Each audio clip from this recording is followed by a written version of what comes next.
자, 여덟 시. 네.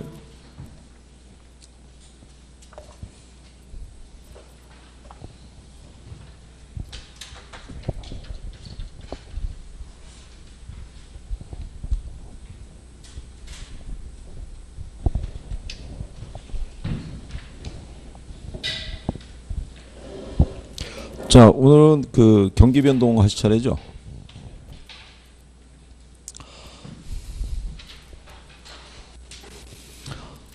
경기 변동은 이제 문항이 출제되는 게요. 한 문항 정도 이렇게 출제가 된다고 보시면 돼 있고, 내용은 뭐 그다지 어렵지 않게 출제가 됩니다. 그래서 이 경기 변동에 보시면 호황과 불황을 이제 반복하는 현상을 우리가 이제 경기 변동이라고 얘기를 하고요. 일반적으로 이 부동산 경기는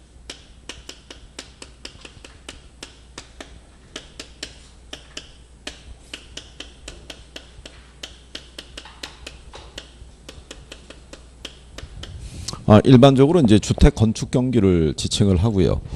뭐 좁은 의미에는 주거용, 넓은 의미에는 뭐 상업용, 공업용도 포함하고요. 최강의에는 토지 경기까지 포함할 수도 있다 그러는데 일반적으로 경기는 주택 건축 경기를 중심으로 파악한다라고 이렇게 생각하시면 될 거예요. 아주 오래전에 시험상에서 한번 인용이 된 거는 부동산 시장에서의 경기에 대한 특정에 대한 지표는 주로 이 주택 경기 기준으로 한다라고 생각하시면 되고요. 그러니까 상가라든가 공장 거래가 안 되고 상가 분양이 안 되고 토지 매매가 안 되고 있는 거는 사회적 이슈가 안 되고요. 얘가 만약에 미분양 재고가 쌓인다든가 주택의 분양가가 너무 높아진다든가 또 주택을 재개발하는데 이익이 너무 과다하게 발생한다든가 이런 거는 바로 사회적 이슈가 돼요. 그래서 주택 경기를 중심으로 우리가 파악하면 된다 이렇게 보시면 돼 있고요. 경기 변동의 이제 유형 또는 형태라고 이렇게 나와 있는데요.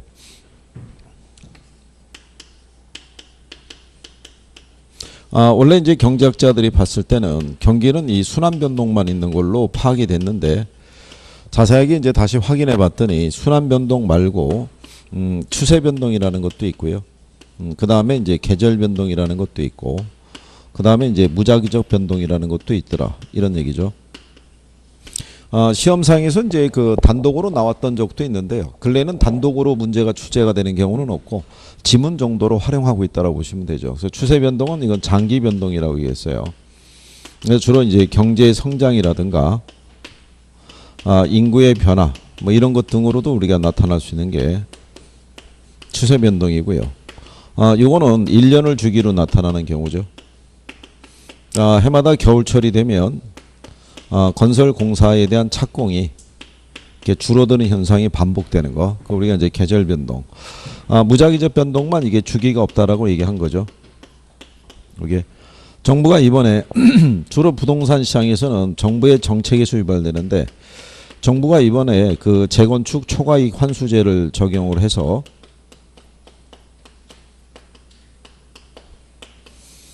조합원들에 대한 이제 부담금을 갖다가 한 1억 한 3천만 원을 초과하는 뭐 이렇게 이제 부담금을 부과하니까 강남에 있을 때 이제 재건축 사업 정도에서 이제 영향을 받을 수밖에 없겠죠. 그러니까 이런 경우는 이제 뭐 정해진 대로 나타나는 게 아니라 정부가 그때 시장 상황에 맞춰서 정책을 펼쳤을 때 나타나는 이제 비주기적인 현상을 무작위적 변동이라고 얘기를 하죠. 그래서 이제 그렇게 구별을 하시면 되겠고요. 그래서 이제 일반적인 거에서는 이제 무작위적 변동에 대한 거는 일반 경제에서는 뭐 전쟁이라든가 아니면 뭐 지진이라든가 또는 뭐 홍수 뭐 이런 걸로 인한 자연 재해를 얘기하는데 부동산 시장에서는 정부의 정책에서 주로 유발된다라고 이렇게 정리하시면 될 거고요. 그다음에 이제 이 부동산 경기 변동의 특징이라고 있어요. 요거는 일반 경기하고는 다른요. 부동산 경기에서만 나타나는 특징이다라고 이렇게 보시면 될 거예요. 그래서 이제 부동산 경기는 일단 지역 경기이자 개별 경기라고 보시면 될 거고요.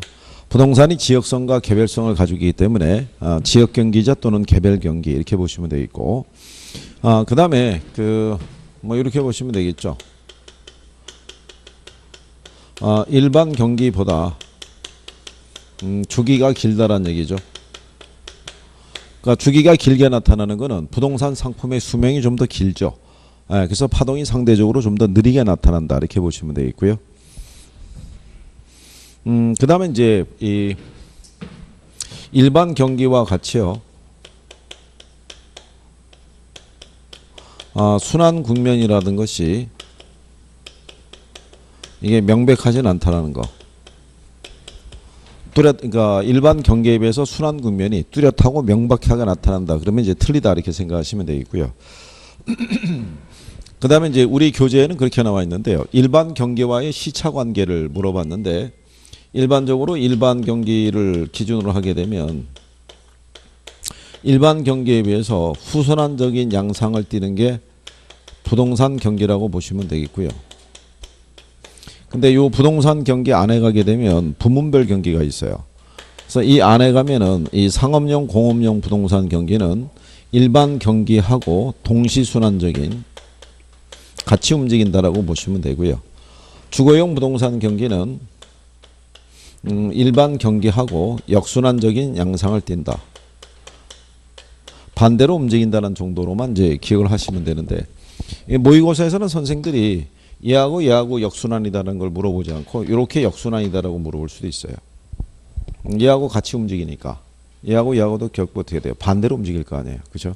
그러니까 이제 그런 정도로만 뭐 기억하시면 될 거고요. 그 다음에 이제 그 일반 경기에 비해서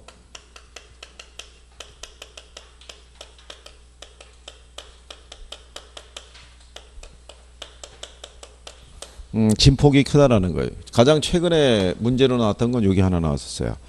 일반 경기보다 진폭이 큰데 일반 경기보다 진폭이 작다. 이래가지고 한번 나온 적이 있어요. 틀리게. 그렇게 이제 구별을 하시면 되겠고. 그리고 이제 부동산 경기의 특징은요. 상대적으로 회복은 느리는 편이라고 보시면 되죠. 근데 뭐는 빠른 편이다. 상대적으로 후퇴는 빠른 편이다. 그러면 회복이 왜 느리냐면 부동산 경기가 건축 경기이기 때문에 일반 경기가 회복이 됐다. 그래서 부동산 경기가 바로 영향을 받는 건 아니다. 이런 얘기죠. 예, 그래서 이제 그런 내용 정도 정리하시면 되겠고. 그 다음에 이제 그 순환 군명별 특징이라고 있는데 그거는 이제 별표 하나 하시면 되는데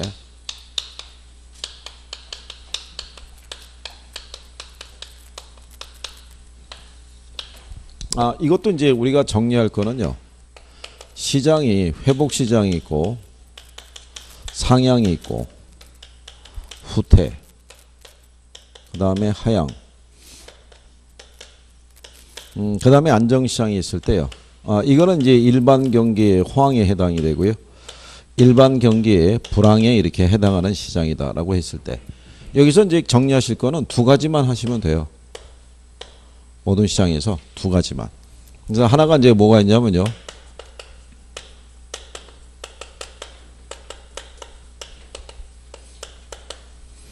부동산 전문 이제 유통활동에서 매도자하고 매수자 중에서 누구 중시하느냐. 그 다음에 이 과거의 거래 사례 가격이 있죠. 얘는 새로운 거래에 뭐가 되느냐. 두 가지만 기억할 수 있으시면 돼요. 물어보는 게 이거 정도밖에 없어요. 왜냐하면 나머지를 물어보기가 힘든 게 나머지는 제목이 얘기해 주거든요. 경기가 회복이 된다는 얘기는 뭐가 늘어나겠어요. 거래가 늘어날 거고 그 다음에 여러분들이 왜 경기 측정할 때 보면 수요 측면에서는 거래를 가지고 판단하고 거래량을 공급에서는 뭐를 가지고요. 건축량을 갖고 판단하는데 건축량 안에 가게 되면 허가량, 착공량, 완공량 뭐 이런 게 있잖아요. 그러면은 이게 건축 허가에 대한 신청 건수가 어떻게 돼요? 늘어날 거 아니에요. 그러면 거래가 늘어나면은 공가나 공실이 어떻게 돼요? 줄어들 거 아니겠어요. 그러니까 뭐를 보고 판단할 수 있어요? 제목을 가지고. 그러니까 외우는 개념이 아니란 얘기죠. 그렇잖아요. 그러니까 이걸 갖고 물어볼 일이 없다는 얘기죠. 그러면 이제 물어볼 수 있는 게 이제 이런 얘기잖아요. 얘기죠. 부동산 전문 유통 활동에서는 매도자하고 매수자가 있으면 누구를 중시하느냐. 뭐 이런 거죠. 그러면 여기 회복 시장에서는요. 초기에는 매수자를 중시해요. 근데 시간이 경과하면은 누구를 중시한다? 매도자를. 그러니까 궁극적으로는 이제 매도자를 중시하는데 바로 가질 않고 초기에는 매수자를 중시한다는 얘기는 경기에 대한 흐름이 이렇게 바뀔 때요. 이게 경기가 회복되는 타이밍하고요. 경기가 꺾이는 타이밍은 전문가도 확인하기 힘든 거죠. 이 시점에서는. 그러니까는 경기가 회복됐다고 단정할 수 없으니까 여전히 경기가 침체돼 있다라고 가정하게 되면은 원래 경기가 불황일 때는 매수자 중시하잖아요. 그러니까 여전히 경기가 안 좋다고 판단하면은 매수자를 중시했다가 자꾸 이제 매물이 이제 슬슬 정리가 되기 시작하고 물건을 찾는 고객들이 늘어나기 시작하면은 경기가 이제 회복세로 접어들었구나라고 생각하게 되면 그때부터는 뭐를 확보하려고 그러고 있어요. 물건을 확보를 하려고 할 테니까. 그러니까 이게 초기에는 그 변화를 모르기 때문에 회복 시장에서는 이제 이런 변화가 나타나는 거예요. 그래서 과거의 거래 사례 가격도 새로운 거래 기준 또는 하한선이 된다. 이렇게 이제 변화가 되는 거죠. 이런 변화가 발생하는 게 회복하고 후퇴에서 나오는 거예요. 그러니까 후퇴 시장에서도 이 부동산 유통 활동에서는 초기는 누구를 중시하다가 매도자를 중시하다가 시간이 경과하게 되면은 누구를 중시하는 걸로요. 매수자를 중시하는 걸로 바뀐다는 얘기죠. 그러니까 얘네도 이런 변화가 이렇게 나타난다는 거는 경기가 후퇴했어도 바로 인식하기가 어렵기 때문에 이런 현상이 나타난다는 거예요. 초기에. 그러니까 여기서는 이제 그런 것만 좀 유념하실 수 있으면 되죠. 그리고 이제 과거의 거래 사례 가격도 여기는 새로운 거래 기준이 되거나 그 다음에 뭐가 된다. 상한선이 되는 거. 여기만 이제 요 변화만 생각하시면 되고요. 경기가 호황이면은 매도자 매수자가 있으면 누구 중시하겠어요? 경기가 호황이면 매도자 중시하죠.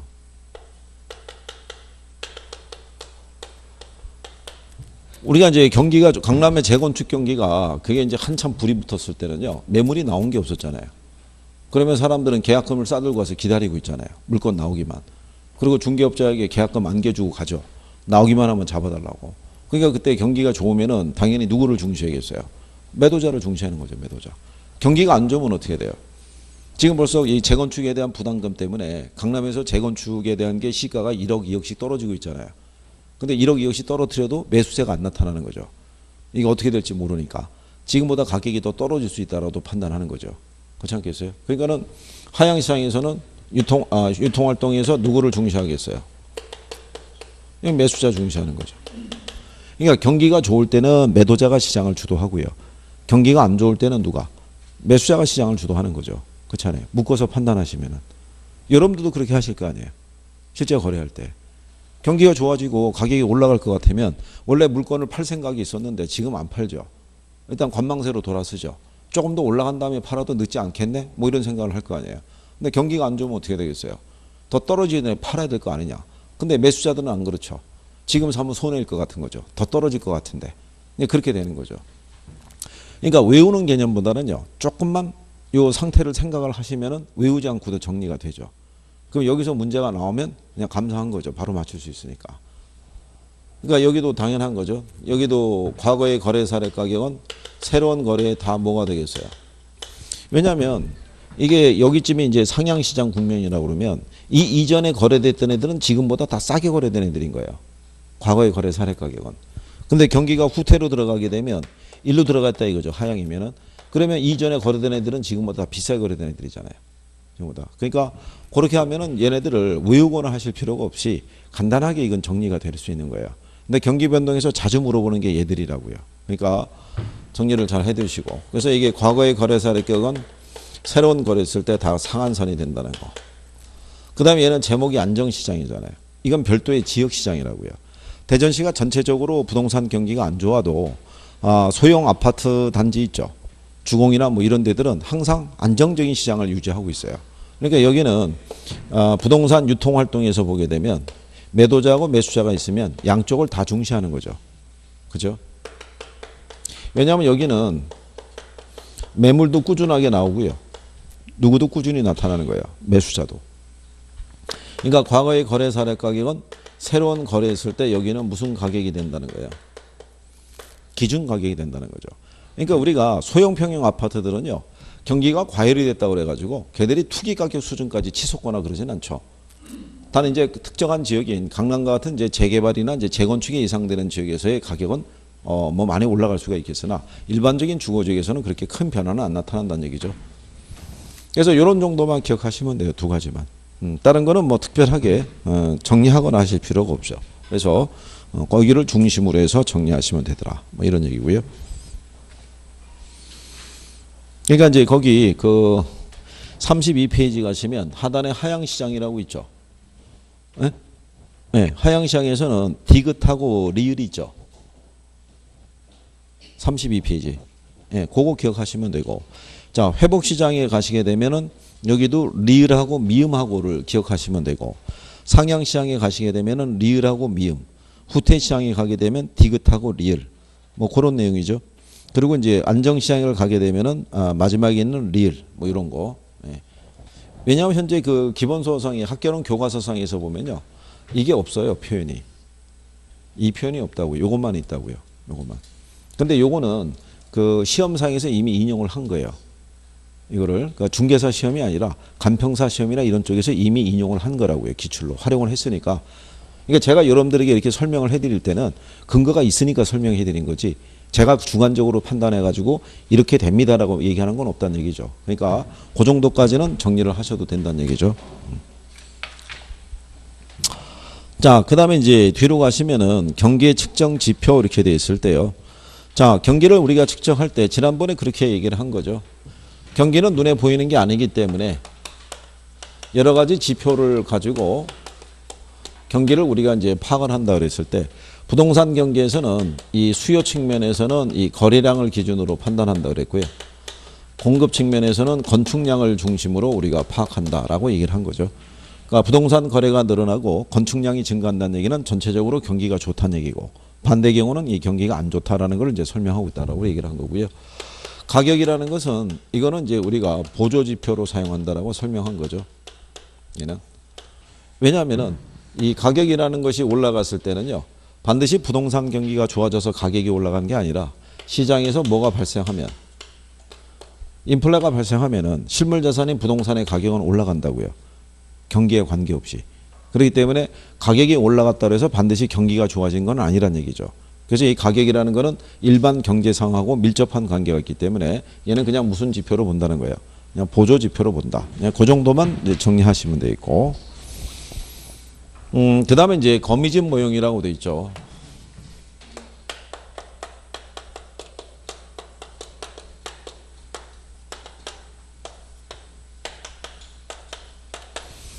우리 교재상에서 보시면요. 시차를 도입해서 시장 균형의 안정성을 동태적으로 검토하는 이론이다라고 이렇게 얘기를 해요. 유래는 이제 미국의 주기적인 돼지 옥수수 가격 파동을 분석하고자 수립된 이론이다 이렇게 돼 있는데 학계론에서는 돼지하고 옥수수는 출연하질 않아요. 일반 상품은. 그냥 부동산 상품만 제시하죠. 근데 이 돼지하고 옥수수의 공통점이 뭐겠어요? 시간이 걸린다는 얘기죠. 시장이 상품을 출하하기까지. 우리 가끔가다 그런 파동이 나오잖아요. 옛날에 왜 등푸른 생선 뭐 그런 이제 파동이 한번 있었듯이 어떤 이제 외국에서 이제 공부하고 뭐 박사 정도 되는 사람이 와가지고 돼지에는 콜라겐 성분이 여성을 아름답게 만들어줄 때 가장 훌륭한 원료가 된다 그러면 그 다음부터 갑자기 돼지고기의 소비가 확 늘어나는 거죠. 근데 문제는 농가에서는 지금 돼지 사육을 안 하고 있거든요. 소를 기르고 있는데 갑자기 돼지고기 나오니까 무슨 생각 들겠어요? 저거 길러서 팔면은 돈이 되겠구나. 그러면 있던 소 정리하고 이제 돼지 이제 새끼 받아가지고 이제 키우려고 그러겠죠. 그럼 키우려고 그러면 뭐가 또 필요해요? 옥수수가 필요할 거 아니에요, 사료가. 그럼 갑자기 또 농가에서는 사료를 찾기 시작하는 거죠, 옥수수를. 그러면 또 감자 심고 있던 농가에서는 또 감자 엎어버리고 못 심겠어요. 옥수수 또 열심히 막 뿌려놓고 심고 있는데 누군가가 또 등장해서 유로파가 등장한 거죠. 콜라겐 그거 별로 안 좋은 거라고. 그거 먹으면 오히려 비만의 원인이 될 수 있다. 그럼 갑자기 돼지고기 가격이 폭락할 수 있어요, 없어요? 그러면은 이미 기르고 있는 애들을 또 어떻게 할 거예요? 죽일 수도 없고. 그러면 그냥 가격이 소위 얘기한 대로 X값 돼가지고 시장에 출하될 정도면은 돼지를 더 이상 기른다 안 기른다? 안 기를 거 아니에요. 그럼 또 사료가 필요해요 안 필요해요? 안 필요하죠. 그럼 또 옥수수 한참 재배해가지고 시장에 내다 팔려고 그러는데 옥수수 안 찾는다는 얘기죠. 그럼 또 옥수수 뽑아버리고 또 거기다가 감자 심겠죠. 근데 또 좀 시간이 지난 다음에 한 사람이 또 등장해가지고 둘 다 틀렸다. 돼지고기는 원래 좋은 거다. 이러면 다시 또 수요가 늘어나는 거예요. 그런 것들이 계속적인 반복되는 현상이 나타나는 거는 옥수수나 돼지나 이게 재배하는데 또는 사육하는데 뭐가 많이 걸리는 거예요. 시간이 많이 걸리는 거예요. 그래서 이 수요와 공급과 시차가 있는 상품의 설명에 유용하게 쓸 수 있는 게 거미집 모형인데 거미집 모형은요. 부동산 쪽으로 보게 되면 얘는 이 부동산 경기 변동의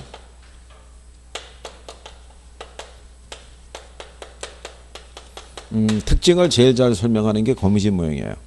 즉 부동산 경기는 일반 경기에 비해서 뭐가 커요? 진폭이 크죠. 이 이유를 가장 잘 설명하는 게 무슨 이론이다. 그게 거미집 이론이라고 보시면 돼요. 진폭이 큰 이유는 뭐가 돼요? 일반 시장보다는 이 초과 수요와 초과 공급적인 양상이 크게 나타난다는 얘기잖아요. 그게 이제 수요와 공급 간에 뭐가 있어서 그래요? 시차가 있어서 그렇다는 얘기죠. 시차가. 그렇죠? 그러면 이 거미집 이론이라는 게 성립하기 위해서는 기본 가정이라는 게 필요해요. 그래서 그 기본 가정이라는 게 뭐냐면요. 금기의 수요량은 금기 가격의 반응을 나타내요. 근데 이 금기의 공급량은 얘는 전기 가격의 반응을 나타낸다고 보시면 되겠죠.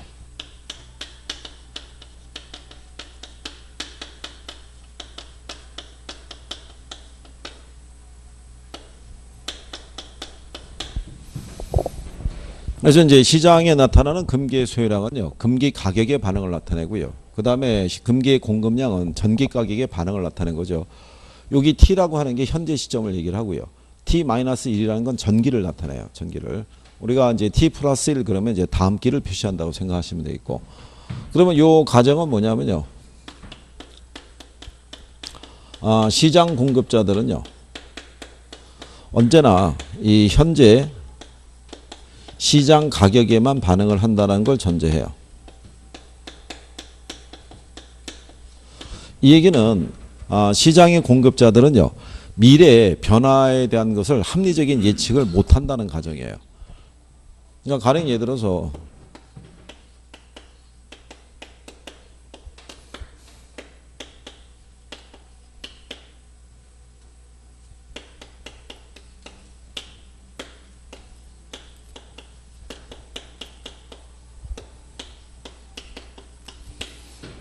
자, 이제 5월 24일 날 대전 중구에 주택 300채가 이제 완공이 됐어요. 그럼 얘가 올 1월 달부터 지어서 지금 들어온 건 아닐 거 아니에요. 그러니까 얘를 짓기에도 뭐가 걸리는 거예요? 시간이 걸리겠죠. 그러면 만약에 예를 들어서 2016년 한 10월 달쯤 있죠. 여기 대전에 부동산 수요가 증가했어요. 그럼 얘가 증가했을 때 이 공급은 어떻게 돼요?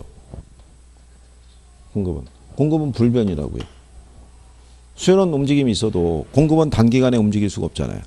그러면 수요에 비해서 공급이 부족하잖아요. 그러면 초과 수요 상태가 되니까 뭐가 상승하겠어요? 가격이 상승할 거 아니에요. 그러면은 여기서 A라는 건설사는요. 요 가격이 얘가 완공이 될 때까지도 그대로 유지될 것이라는 전망을 하는 거예요. 그러면 요 수요도 그대로 어떻게 돼요? 시장이 있을 거라고 생각하고 몇 채를 갖다가 생각하는 거예요. 한 300채 짓겠다고 가정하는 거예요. 이렇게. 이게 착공이 들어간 게 이제 지금 들어온다는 거죠. 근데 이제 문제는 뭐냐면 시장 경기라는 건 달라질 수 있잖아요. 그렇잖아요. 근데 그런 변화는 예측을 한다 안 한다? 안 하는 거예요. 그냥 현재 이것만 보고 들어가는 거예요. 이것만. 그럼 얘네가 다 완공이 될 무렵쯤에는 어떤 현상이 나오냐면 얘가 이제 공급을 하고 있을 때 한 예를 들어서 한 6개월 경과했다 이거죠. 그럼 이게 6개월 만에 완공이 안 되니까 여전히 공급은 부족할 거 아니에요. 그러니까 이 시점에서 B라는 건설사가 착공이 또 들어가는 거예요. 한 200채 이렇게. 그럼 이게 시간이 지나가지고 한 1년 됐다고 쳐더라도 완공이 다 안 될 거 아니에요. 그러면 이때 아직도 물량이 부족하다 보고 C 건설사가 착공이 또 들어가는 거예요. 그럼 이렇게 들어가다 보면 먼저 착공이 들어가는 물량이 먼저 쏟아질 거 아니에요. 그러면 어느 정도 공급 부족 문제가 해소가 되죠. 근데 뒤에서 착공 들어가는 애들이 있잖아요.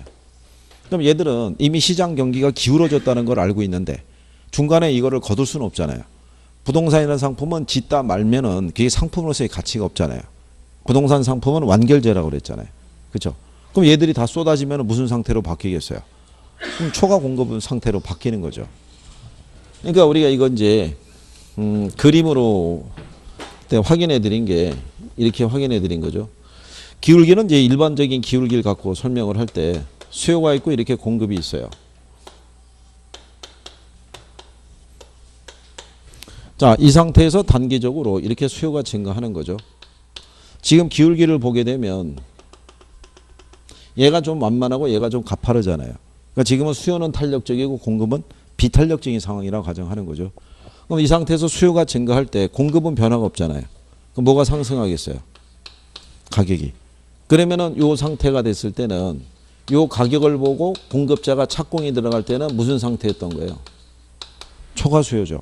근데 얘들이 이제 이렇게 생산해서 이렇게 쭉 들어오는 과정에서 먼저 착공이 들어간 애들이 완공이 되면 이게 공급 부족 문제가 해소가 되니까 이게 이렇게 균형점으로 회귀를 해야 되는데 이어서 착공 들어간 애들이 있잖아요. 그러니까 얘들이 다 쏟아지는 거죠. 그러면 얘들이 다 완공이 될 무렵쯤이면 무슨 상태로 바뀌어요? 초과 공급 상태로 바뀌죠. 그럼 경기가 어떻게 돼요? 침체할 거 아니에요. 그럼 이 상태에서 대기하고 있는 거예요. 이 경기가 회복될 때까지. 그러면 이 상태에서는 공급자들이 새로운 물량에 착공이 안 들어갈 거 아니에요. 그 상태에서 어느 날 경기가 좋아져서 가격이 다시 상승했어요. 그러면 공급자들은 다시 또 이 가격에 반응을 나타내서 또 착공이 들어갈 거 아니에요. 근데 얘들이 또 완공이 될 무렵쯤이면 무슨 상태로 바뀌어요? 초과 공급. 그럼 또 경기가 침체할 거 아니에요. 대기하고 있다가 또 어느 순간에 경기가 좋아져서 가격이 상승하면 공급자들은 이 가격에 반응을 해서 착공, 완공 이렇게 이 과정이 되풀이된다는 거예요. 그러니까 이거는 수요와 공급 간에 뭐가 있어서 그런 거예요. 시차가. 그래서 시장에서 계속 초과 수요와 초과 공급, 초과 수요, 초공급이 계속 되풀이된다는 거예요. 그거를 나타내는 게 거미줄 모형이라는 거예요. 이게. 그러면 이 거미줄 모형에 대한 형태를 보게 되면요. 안정 조건이라 거기 거미줄 과정에 보게 되면 모형이 있죠. 여기 보면은 무슨 형이 있어요? 수렴형이 있고 그 다음에 뭐 발산형 그 다음에 뭐가 있어요? 순환형. 그러면 이 셋 중에 부동산 시장에서 나타날 수 있는 거는 뭐밖에 없다 그랬어요? 수렴형 하나밖에 없어요. 여기 지금 현재 거미줄 모형이 24회, 25회, 26회, 27회 이렇게 출제를 했을 때 여기까지는 전부 다 A는 다 수렴형 준 거예요. A를. 27회만 A를 갖다가 발산형으로 한번 바꿔준 거예요. 그러니까 부동산 그 이전에는 전부 다 A를 전부 다 수렴형으로 주게 된 이유가 뭐냐면 부동산 시장에서는 나타나는 게 뭐밖에 없었어요. 수렴형밖에 없으니까 다 A를 중심으로 해가지고 A를 다 수렴형으로 출제한 거예요. 근데 이제 그게 너무 이제 노출이 되다 보니까 27회 때 한번 바꿔버린 거예요. 그러니까 학생들이 보지도 않고 찍었던 사람은 틀리는 거죠. 그렇잖아요. 숫자를 확인이라도 했으면 됐을 텐데. 그러면 수렴형이 되게 한 조건을 먼저 따지게 되면요.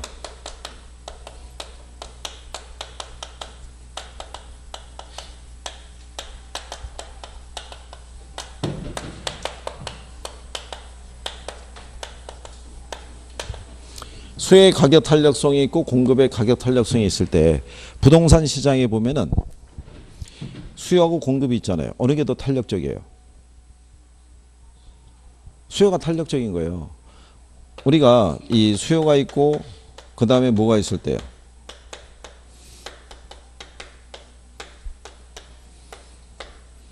수요는 단계 탄력이에요? 비탄력이에요? 얘는 탄력이에요? 비탄력이에요? 얘 비탄력이라고요. 얘는. 얘 비탄력이죠, 이것도. 둘 다 비탄력이라고요, 둘 다. 부동산 시장에서는 수요와 공급은 비탄력적인 거예요. 수요가 왜 비탄력적이겠어요?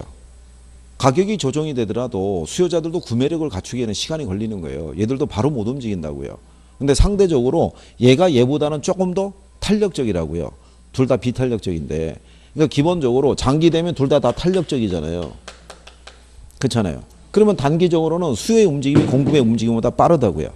그러면 부동산 시장에서는 수요의 가격 탄력성이고 공급의 가격 탄력성이 어느 게 커요? 수요의 가격 탄력성이 크다고요. 얘가. 그러니까 수요가 탄력적이면 그러면 수렴형이라고요. 그죠? 수요가 얘보다 탄력적이면 무슨 형이겠어요? 수렴형일까요? 수렴형. 그러면 발산형은 얘하고 반대죠. 그러면 수요의 가격 탄력성이 있고 그 다음에 공급의 가격 탄력성이 있으면 여기는 얘가 크잖아요. 그러면 이 공급이 탄력적이면 무슨 형이 되는 거예요? 그럼 발산형이라고요. 근데 이거를 굳이 할 필요가 없는 거예요. 왜 할 필요가 없냐면 얘하고 얘하고는 반대라고요. 무슨 말인지 아시겠나요? 그러니까 이거 하나만 기억하면 돼요. 이거만. 그럼 왜냐하면 기울기는 역수니까. 그러면은 여기 있는 수요곡선의 기울기하고 공곡선의 기울기 있죠. 이건 얘가 큰 거죠. 그 다음에 수요곡선 기울기에 대한 절대값하고 공곡곡선 기울기의 값이 있죠. 그럼 이것도 다 얘가 크다고요. 얘만 기억하면 밑에 나오는 기울기는 반대라고 보시면 된다고요. 그러면 얘하고 얘하고는 서로 반대잖아요. 그러니까 발산형이라는 건 이게 반대로 움직이니까 거꾸로 기울기에 대한 건 어떻게 돼요? 얘가 클 거 아니에요. 얘가. 공급이 탄력적이면 기울기는 상대적으로 뭐가 큰 거예요? 수요가 큰 거니까. 그러면 수요곡선의 기울기에 대한 절대값하고 공곡선 기울기의 값이 있다고 그러면은 이것도 얘가 큰 거죠. 근데 순환형은 할 게 없죠. 순환형은 다 같은 거니까. 그러니까 결국은 뭐만 정리해 놓으면 되는 거예요. 요거만 해 놓으면은 나머지는 다 반대로 인식해서 정리하시면 돼요. 자, 그랬을 때 이 거미집 모형에 대한 거는요. 주거용이 있고 상업용, 공업용이 있으면 어디서 더 강하게 나타난다고 돼 있어요. 응? 주거를 빼고 얘기해 보세요. 주거를 빼고. 아, 상업용, 공업용이 더 강하게 나타난다고 그러죠. 거기 35페이지 밑에서 두 번째 줄에 있잖아요. 생각해 보세요. 주택은 필수제라고요. 걔는 경기가 좋든 안 좋든지 간에 주택은 사야 돼요. 그죠? 근데 상가고 공장은 틀리잖아요. 얘는 많은 임대 수요를 필요로 하잖아요. 경기가 안 좋으면 공실이 확 늘어날 거 아니에요. 그죠? 그러니까 파동은 어디서 크게 나타난다는 거예요. 상업용, 공업용에서 더 강하게 나타난다고요. 그죠?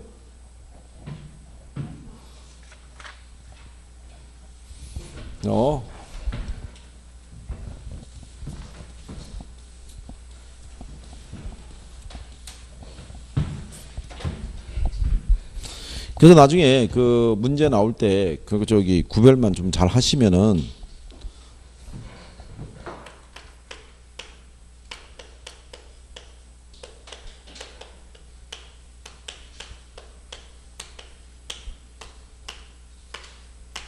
이렇게 준 거죠. A 시장에 있을 때 수요 있죠. 예, 수요에 대한 기울기의 값을 갖다가 마이너스 0.8, 공급은 0.6 이렇게 준 거예요. 수렴형이냐 발산형이냐 이런 얘기죠.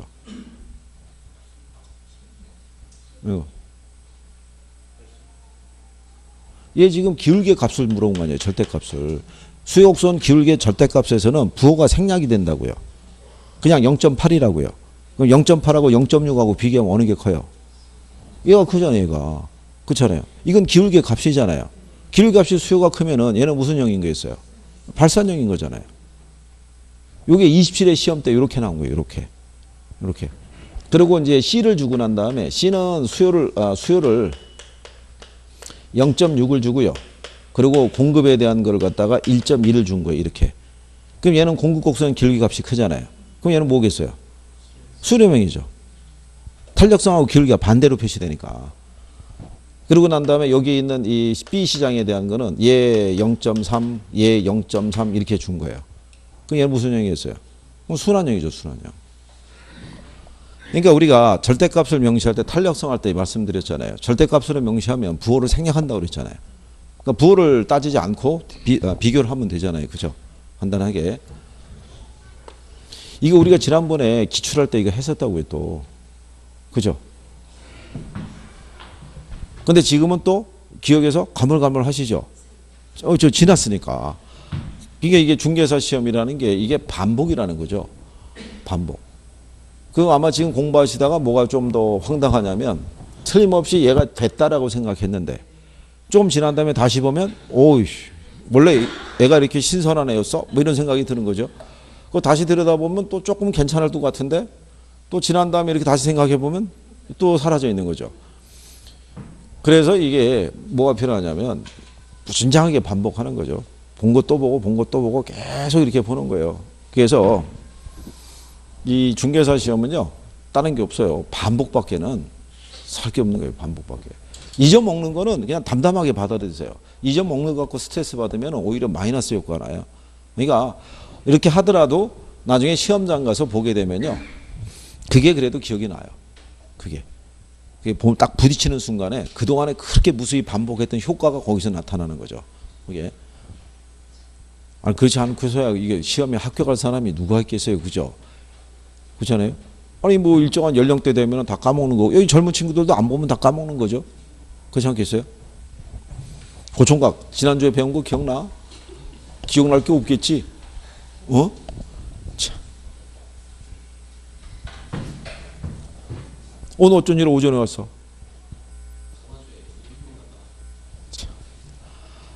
동영상 듣고 복습은 했어? 복습은 했어? 어?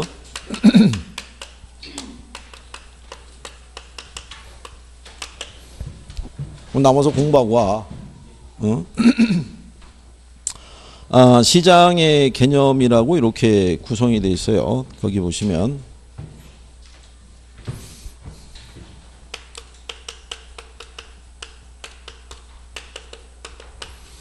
기본적으로 우리가 이제 시장론을 또 이제 들어가시게 되면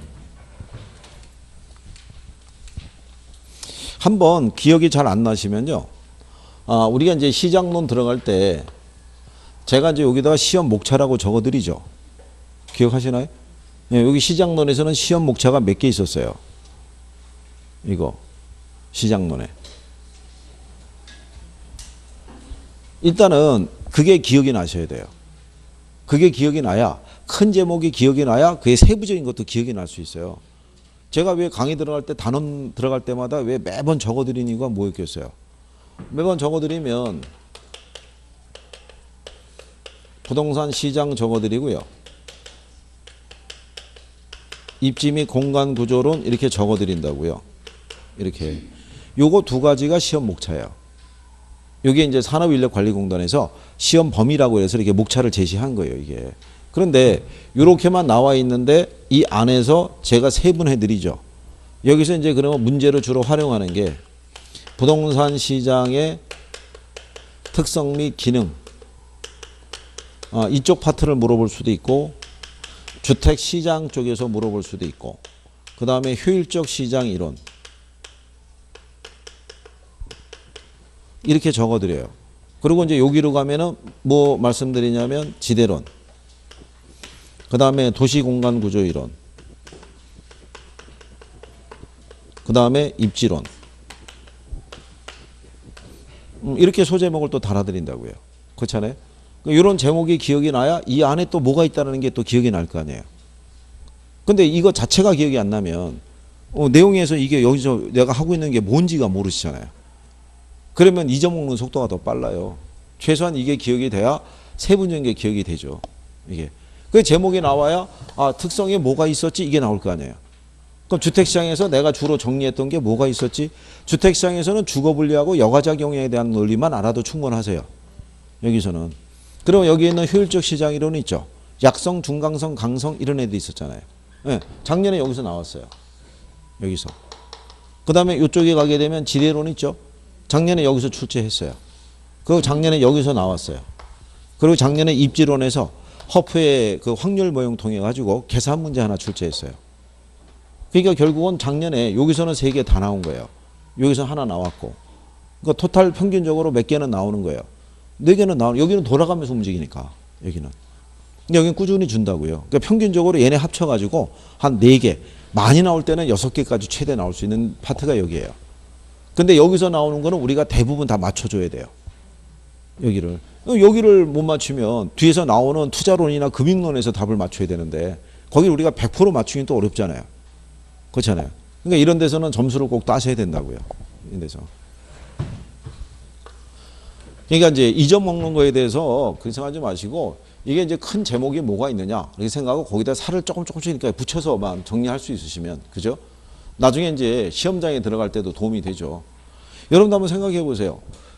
시험 보기 전날 뭐 보실 거예요? 시험 보기 전날. 시험 보기 전날. 시험 보기 전날에 뭐 볼 거냐 그랬더니 일찍 자야 된다고 그래가지고 또 쓰러질 뻔했다는 거죠. 아니 전날에도 뭐라도 보고 아침에 또 당일날 시험장에서 봐야지 그게 기억이 날 거 아니에요. 그렇잖아요. 그러면 여러분들이 그거는 기억이 좀 나요. 전날 보시고 아침에 시험장에 가서 조금 일찍 도착해서 한 31시간 한번 쭉 훑어보면은 어저께 봤던 거기 때문에 그 잔상이 남아있다고요. 그렇잖아요. 그러면 시험 전날 우리가 볼 수 있는 게 기본서는 못 봐요. 두꺼워서. 그죠? 그럼 얘도 두꺼워서 못 봐요. 그 하루 종일 날, 그 하루 종일에 그 6개 과목을 언제 다 그렇게 훑어보겠어요. 그럼 선생들이 이제 임박을 하면 한 3, 40페이지로 줄여준 게 있어요. 그것도 많아서 못 봐요. 그렇잖아요. 그럼 결론적으로 남는 게 뭐밖에 없겠어요.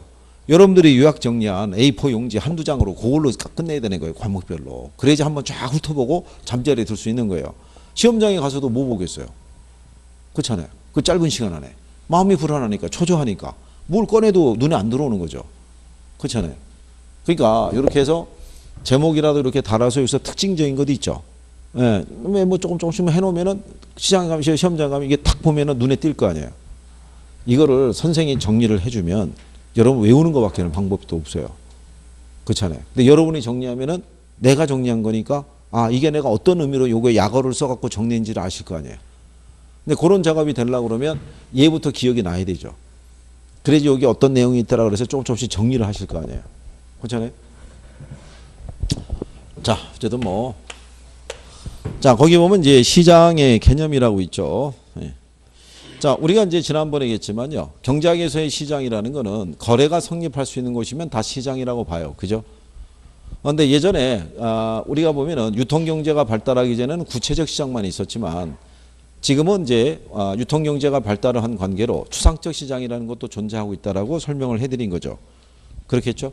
예, 근데 부동산 시장은 어떻게 접근하냐에 따라서 추상적 시장도 될 수 있고 무슨 시장도 될 수 있어요. 구체적 시장도 될 수 있죠. 그렇죠? 부동산 시장은요. 물리적 측면에서 보면은 지극히 구체적인 시장이에요. 그렇죠? 여기 둔산동 쪽에 그 주거 지역 중에서 뭐 이름이 그 알려져 있는 뭐 아파트 단지나 뭐 이런 데 있나요? 이쪽에? 만약에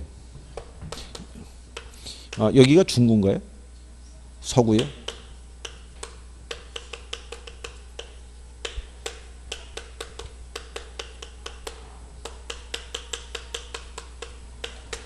자, 대전 서구에 있는 서구 둔산동의 311번지에 있는 H 아파트가 있어요. 여기에 이제 평형이 가령 예를 들어서 뭐 32평에서부터 45평까지 여기 형성이 된 단지가 있어요. 이쪽으로 이사 오려는 사람은 시장 지역이 어디겠어요? 여기인 거예요, 여기. 이 아파트 단지. 그러니까 지극히 구체적이죠. 무슨 말인지 아시겠나요? 이 사람은 이 아파트에 관심이 많아서 여기에다 분양 신청을 했거나 여기 있는 아파트를 내가 소유하고 싶어 하면은 외지에서 오는 사람은 그냥 여기로 가는 거죠. 다른 데 본다 안 본다. 자기가 거래할 수 있는 게 이 아파트는 단지인 거 아니에요. 이 단지 안에서 물건 여러 개 비교해 가지고 구매를 할 거 아니에요. 그런 의미에서는 부동산 시장은 지극히 무슨 시장인 거예요? 구체적 시장인 거예요. 무슨 말인지 아시겠어요? 그러니까 이게 그거는 이제 갑이라는 사람의 경우고 을이라는 사람은 여기 말고 또 다른 데를 선호할 수 있어요, 없어요? 있을 거 아니에요. 그러면 그 아파트 단지를 중심으로 해서 이 사람은 또 거래하려고 할 거 아니에요. 그래서 부동산 시장은 지역적으로 보면 아주 고도로 국지화되어 있는 시장이에요. 그러니까 내가 거래할 수 있는 공간 범위가 아주 지극히 제한적이라는 얘기죠. 무슨 말인지 이해하시겠어요? 그래서 부동산 시장이라는 거는 접근하기에 따라 구체적 시장의 성격도 가지고 있고요. 그 다음에 무슨 시장? 추상적 시장의 성격도 갖고 있는데요. 그 밑에 가면은 완전 경쟁 시장이라고 있죠.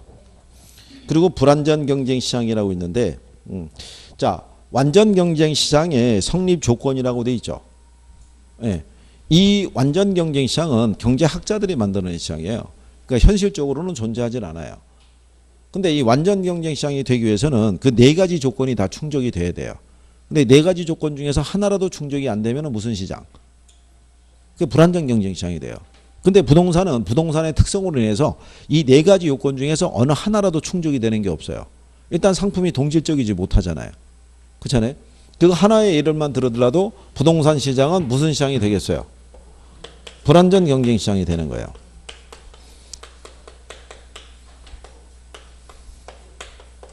그리고 부동산 시장은요, 무슨 시장의 성격도 갖고 있어요? 독점 시장의 성격도 가지고 있어요.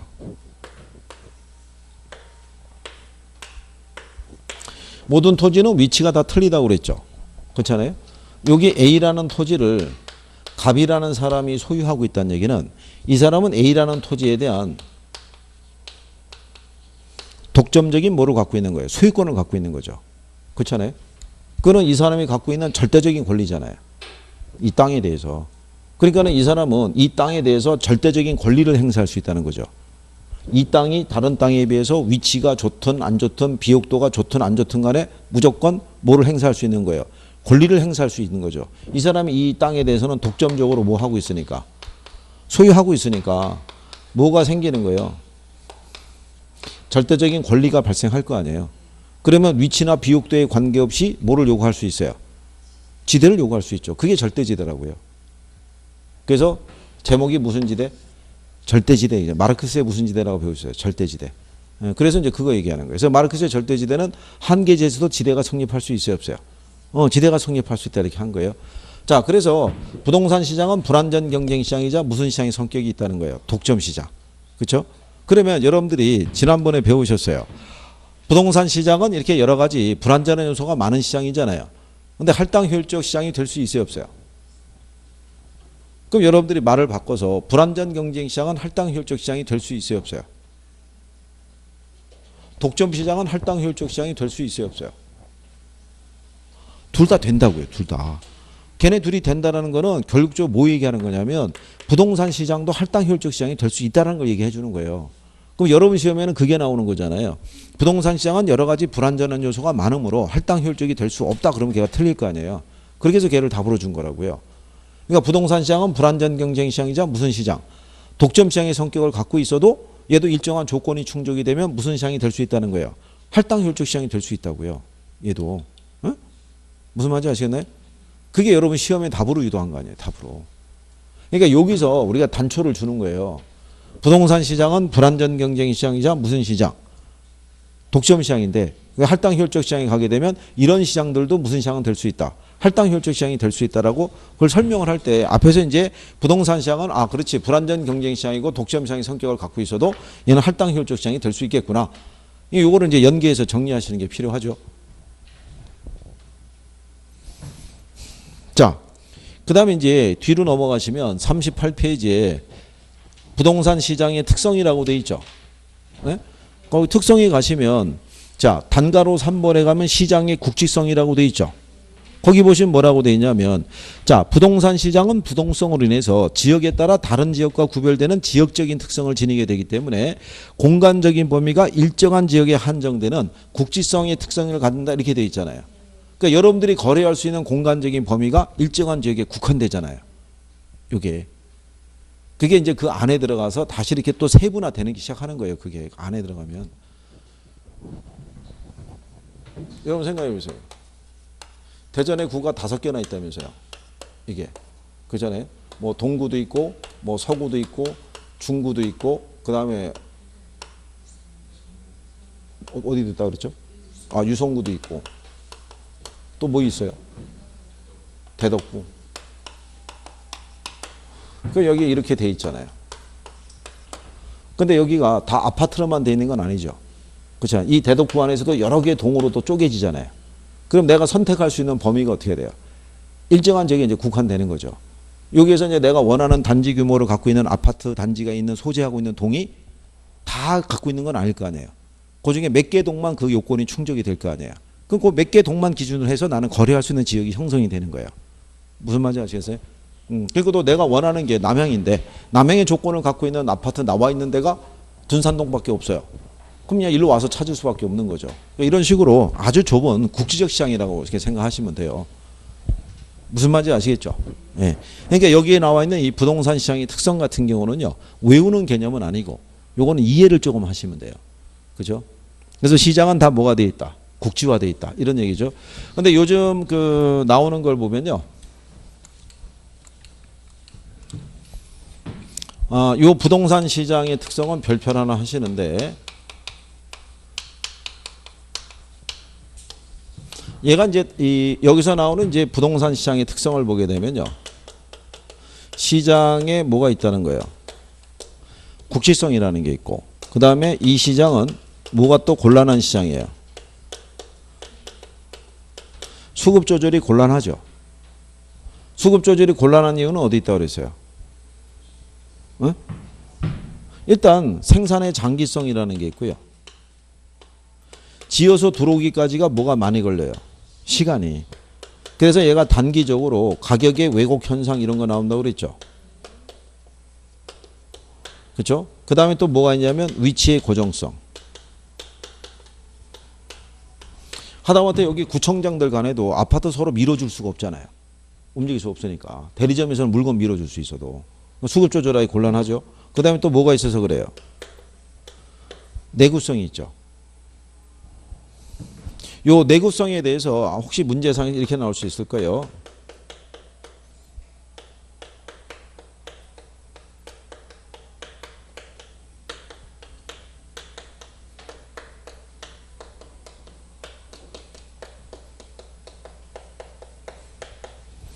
가격 하락에 따른 공급의 감소가 비탄력적으로 만들어주는 것은 얘 때문인 그런 거예요. 자, 가격이 하락하면 공급이 줄겠죠. 그렇잖아요. 줄어드는데 얘는 수명이 긴 상품이잖아요. 그러니까 줄이기가 쉬워요, 어려워요? 어렵죠. 그래서 비탄력적으로 나온다는 거예요. 이게. 그러면 이제 이게 나중에 우리가 인용하면 앞에서 여러분들이 뭐 배우셨냐면 우리가 이 탄력성하고 비탄력적이 있을 때 가격 변화는 비탄력적일 때 크다 이런 거 한 거 배운 거 기억하시나요? 수요가 증가할 때 공급이 비탄력적일수록 가격은 더 상승한다 뭐 이런 거 배웠잖아요. 그러니까 이것도 그런 거예요. 요건 인용할 때 얘가 가격이 하락한다는 얘기는 수요가 감소한 거잖아요. 수요가 감소할 때 공급이 비탄력이면 가격은 어떻게 해야 돼요? 더 하락하죠. 그 이유는 왜 그러냐면 부동산이 내구재이기 때문에 하는 거죠. 그게 원인이 거기에 있다는 거죠. 자, 어쨌든 간에 이렇게 수급 조절이 곤란해요. 그렇죠? 그리고 이제 거기 보시면 우리 지난번에 B자 들어간 애들 셋 있다고 그랬죠. 기억하시나요? B자 들어간 애들 뭐 있었어요? 비동질성, 뭐 비표준화, 거래 내역의 비공개성, 그 다음에 비조직화. 저 이렇게 B자 빠지면 틀리다고 그랬었죠. 요거. 그래서 이제 그거 이제 묶어서 정리하시면 되고, 그 다음에 매매 기간이 길잖아요, 그죠? 일반 상품에 비해서. 그리고 이제 일반 상품과는 달리 정부가 이제 시장에 개입을 할 때 부동산을 내가 취득할 때, 그 다음에 보유할 때 또는 처분할 때 있죠. 네, 그때마다 정부가 개입할 수 있는 시장은 또 부동산 시장밖에 없다는 얘기죠. 그러면 이런 시장의 특성이 있을 때 이런 내용하고 교재상에 있는 내용만 물어보는 게 아니라요. 우리가 이제 요 부동산 시장의 특성에다가 무슨 시장? 효율적 시장, 금융시장 이런 내용을 같이 요즘은 묶어서 출제하는 거예요. 그죠? 그러니까 효율적 시장에 가면은 약성, 중강성, 강성이 있잖아요. 부동산 시장은 어디까지 형태가 나타나요? 중강성까지. 그죠? 네, 그래서 부동산 시장에 들어간 사람들은 이 초과인을 얻을 수 있어요, 없어요? 초과인 얻을 수 있죠. 중강성이니까. 중강성이니까 미래 우수한 정보를 입수하면은 초과인 얻을 수 있는 시장이잖아요. 근데 이런 거를 이제 같이 내주고, 금융시장에 가면은 1차 시장이 있고 2차 시장이 있죠. 그러니까 부동산 시장은 지금 금융시장하고 통합되어 있는 추세라고요. 그러니까 1차 시장이 주택담보대출이 일어나는 시장이고 2차 시장은 이 주택자금을 공급해주는 시장이잖아요. 그런 것까지 요즘 묶어서 물어보는 거죠. 그런 거를. 그러니까 여기 기본적인 시장의 특성과 더불어서 다른 특성에 대한 것도 이렇게 연계해서 정리하시는 게 필요해요. 이게 저희가 저기 11월, 12월이나 1월달, 2월달에는 그런 얘기를 잘 안 하잖아요. 그죠? 근데 지금은 5월달이니까 하는 거예요. 5월달이니까 저렇게 이제 여러 개가 연계가 돼 있다는 것도 인식을 하셔야 된다는 얘기. 요즘 그렇게 출제를 해요. 그게. 그러니까 여기는 여기대로 끊어서 생각하시면 안 되고 자꾸 이렇게 이제 연결하는 거를 조금씩 생각을 하셔야 돼요. 그래야지 시험장에 가서 당황하지 않는다고요. 그게. 자, 그래서 이런 이제 특성에 대한 거는요, 외우려고 생각하지 마시고, 조금은 이해하려고 생각하시면 되죠. 그 다음에 이제 부동산 시장에 대한 기능 뭐 이런 것들이 구성이 되어 있는데, 시장의 가장 중요한 역할이 뭐라고 그랬었어요? 요거는 이제 이렇게 가시면 되죠.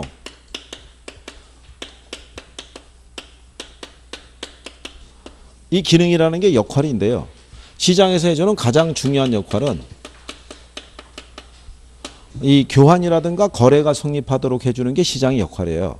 그러면 시장에서 자 수요자하고 공급자 사이에서 이제 거래가 성립하려고 그러면 뭔가 매개 변수적인 역할을 하는 게 있어야겠죠. 근데 예전에 화폐라는 단위가 없을 때는 물물교환했을 거라고요. 근데 화폐라는 단위가 만들어진 다음부터는 뭐를 매개로 거래가 성립됐냐면 얘를 매개로 가격 있죠, 가격. 이거를 매개로 이제 교환이 성립됐겠죠. 그러면 이 가격이라는 거는 시장에다가 많은 정보를 제공해 주겠죠. 그렇지 않겠어요? 그래서 여러분들이 그 왜 마트에 가서 이 뭐 장 보러 가거나 할 때 보면은 마트 입구에서부터 뭐가 표시가 돼 있어요. 1+1서부터 상품에 오늘은 뭘 세일해서 얼마에 판다 이런 가격에 관한 정보가 쫙 깔려 있잖아요. 순간적으로 그걸 보고 나는 제가 평상시에 1+1 안 하는 애인데 오늘 행사를 하네. 그거를 보고 저거 사야겠다는 생각을 할 수 있어요, 없어요? 있을 거 아니에요. 그 기본적인 정보를 주는 거예요. 얼마만큼을 생산하고 얼마만큼 소비해야 되는지에 대한 기본적인 정보를 뭐를 매개로? 가격을 매개로. 그래서 얘는 정보를 제공해 주는 거죠. 그러면 야 이걸 하나 더 사야겠다. 이거를 더 많이 생산해야겠다. 거기에 따라서 뭐를 또 유도하는 거예요. 자원 배분을 유도하는 거예요. 부동산 시장에서 형성되는 시세가 연립보다는 아파트에 대한 시세가 평균적으로 분양가가 높게 책정이 될 것 같으면 공급자들은 아파트를 더 많이 지어서 공급을 해줘요. 그걸 우리가 자원 배분이라고 그래요. 그걸 뭐라 한다? 자원 배분. 그러니까 결국은 뭐가 중요한 역할을 해요. 가격이 중요한 역할을 하는데 완전 경쟁 시장에서는 합리적인 균형 가격이 제시가 되죠. 근데 부동산 시장은 불안전한 시장이니까 합리적인 가격이 제시가 돼야 안 돼요. 안 되잖아요. 그래서 결국은 정부가 1년에 한 번씩 가격 공시를 통해서 주택 가격과 토지 가격을 공시해 주는 거예요. 그러면 그거를 매개로 정부는 모두 하고 재산세 과세하잖아요. 예. 하지만 일반인들은 그걸 거래할 때 하나의 뭐로 보라는 거예요. 참고로 하라는 얘기예요. 그러니까 최소한 그거보다는 너무 턱없이 비싸거나 싸게 거래되지는 않을 거 아니에요. 그러니까 가이드를 준다는 얘기죠. 가이드를. 그것조차도 없으면은 시장에서는 거래하기가 어려울 거 아니에요. 무슨 말인지 아시겠나요? 어쨌든 이제 시장에 이런 것들이 기능에 해당이 된다라고 보시면 돼요. 그래서 거기 보면 자원 배분 기능, 교환 기능, 뭐 정보 제공 기능 이런 것들이 있죠. 기능에 그런 것들. 기능은 이제 자주 활용하거나 그러진 않아요. 그렇게 보시면 돼 있고. 그다음에 이제 뒤로 가시면 효율적 시장 이론이라고 있어요. 그래서 잠깐 쉬었다가 여기 또 하시죠.